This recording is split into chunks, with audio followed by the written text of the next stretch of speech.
What is going on, you guys? My name is Jersey or Jay, and welcome back to the channel. I hope you're doing wonderful. Thank you so much for tuning in to another episode of my weekly discussions, where we just sit back, relax, talk future updates, wishlist ideas, etc, etc. Now, originally, the topic for today was going to be on the new difficulty setting Undead Labs is dropping later this year. However, I decided to push that back. This week, I want to address a comment that was left on one of my latest uploads. I think it was the swap gear with your buddy video, if I'm not mistaken, but anyway, the comment reads, "Hey Jersey, what else do you think could improve the game? I beat the game 5 times and I think some new quests would be nice or some new bases, but it would be nice to hear your response." First and foremost, thank you for the feedback. I really appreciate that.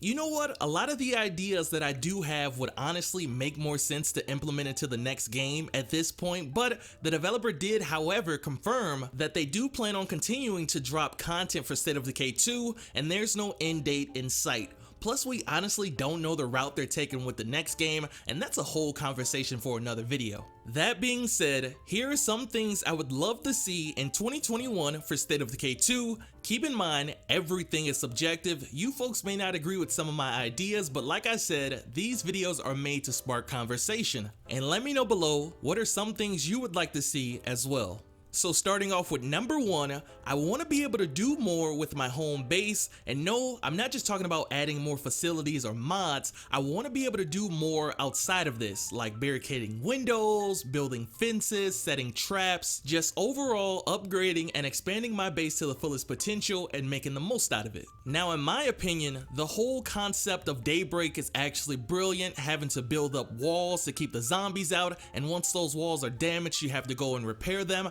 That right there is something we need to see in the base game. And we do get a taste of this in the Heartland DLC, which is pretty cool, but I want them to take it a step further and really allow us to fortify our base. I'm talking adding barbed wire, electric fences, barricading windows, and not only that, but also increase the siege threat. And the reason I say this is because a lot of us will be out looting, enjoying the day, and out of nowhere we get the warning that our base is about to be hit by a siege, but deep down we know survivors never really die, well, at least not in my community. Nothing ever gets destroyed, and the worst thing that could happen is that you lose ammo for not showing up helping your survivors. I want to see a mini version of Daybreak implemented into the base game, so that way when you are hit by a siege, it'll last around 2 to 3 waves, and instead of zombies just walking through the front door, they have to get past your base defenses. Obviously, these defenses can take damage and will require a hefty amount of resources to repair or rebuild them. And while I'm on this topic, I honestly wouldn't mind having more control over my outposts as well, being able to send survivors to watch over them. And if I remember the exact spot on Drucker County, I should have some footage of the surplus store. As you can see from the inside, the windows are boarded up,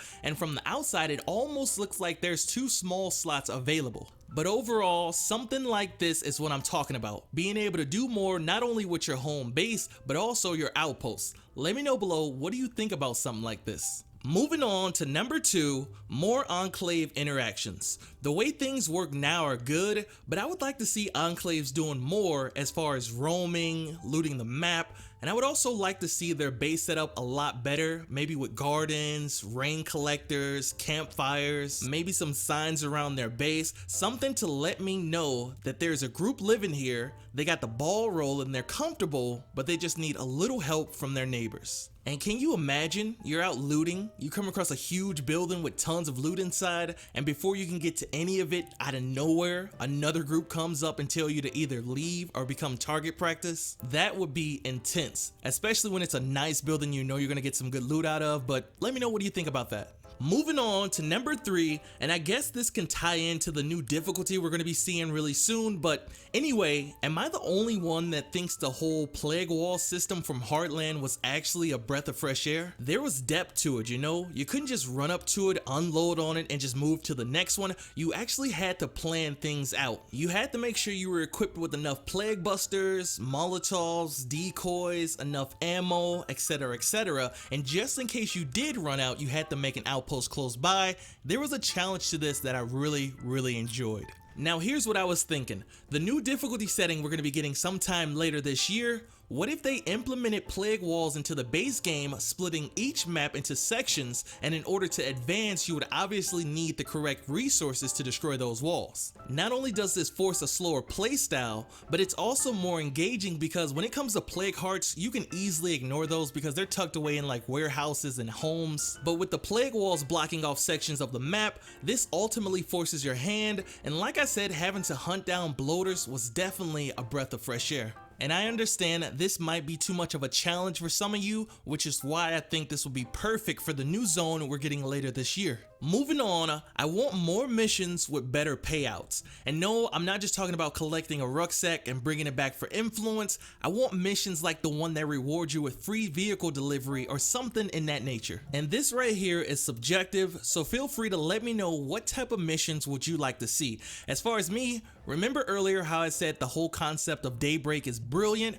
I want something like that in the base game. What if they add a mini quest version of that? You know, you're out looting, enjoying the day, and out of nowhere you're contacted via radio by a red talent technician, and they pretty much want you to do the same thing you did in Daybreak, protect them while they repair the satellite relay, except in this case, you're not building huge walls, you're actually barricading windows at gas stations and grocery stores. And in return for completing this, maybe you'll earn some prestige points, that's been a big request by the community, or even some base defenses to upgrade your home base. I would really love that. Or even a Clio drop can land somewhere on your map. Folks, there's so many ways they can go about this, and I can be here for days talking about all the ideas I have for State of Decay 2. Yeah, we all know we would like to see more maps, new bases, and things of that nature, and like I said earlier, a lot of my ideas would make more sense to implement into the next game, but since everything is still on the table for this game, this is like a mini wish list. Of course, I can go on, but I think I'll end it here for today.